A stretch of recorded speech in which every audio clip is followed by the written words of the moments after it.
नमस्कार फ्रेंड्स मु अमित आपण मानक स्वागत करुच्ची मो यूट्यूब चैनल रे सुभद्रा योजना को लेकिन आसला गोटे बहुत बड़ अपडेट जहाँकि इ केवाईसी स्टाटस को लेकिन जदि आपणकर इ केवाईसी स्टाटस टी पेंडिंग रही तेबे आपणक पई बिग अपडेट सुभद्रा योजनार टंका 9 तारिख रे पड़वा जाउछि एवं ए पाखरे आपणकर किछि अकाउंट डिटेल्स एवं आधार इनफॉरमेशन को लेकिन आज भिडियोटी मोस्ट इम्पोर्टाट रही तो से भिडियोटी गोटे लाइक करेंगे चैनल टी सब्सक्राइब करी पाखर बेल नोटिफिकेशन को ऑल सेलेक्ट करने कहीं जेकोसी योजना किंबा स्कॉलरशिप अपडेट टी आपण आम यूट्यूब चैनल तरफ पाइपर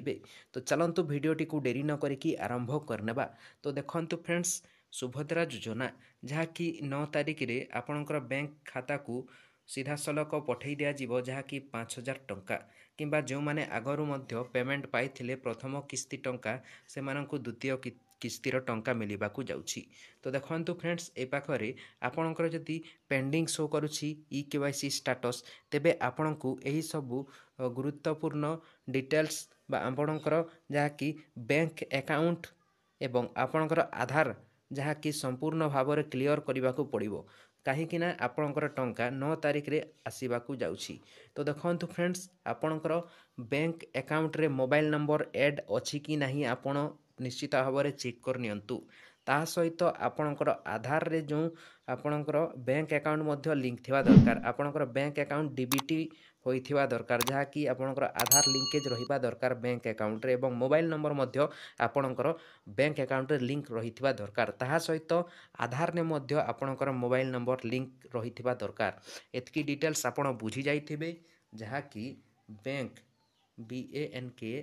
बैंक अकाउंट रे आपणकर मोबाइल नंबर एवं आधार सेडिंग बा लिंक यही दुईटी बैंक रे रहिबा दरकार लिंक जहाँकि मोबाइल नंबर ऐड हेबो तापरे आधार भी ऐड हेबो। तो एतिकी हो गला मात्रे आपणकर ए पाखरे क्लियर हो जिवे पेमेंट टी आपणकर निश्चित भाव में सुभद्रार मिली जिवो। तो देखंतु फ्रेंड्स एवं आपणकर जो आधार रही आधार रे मध्य आपणकर मोबाइल नंबर मैंडेटरी करा जायछि जहाँकि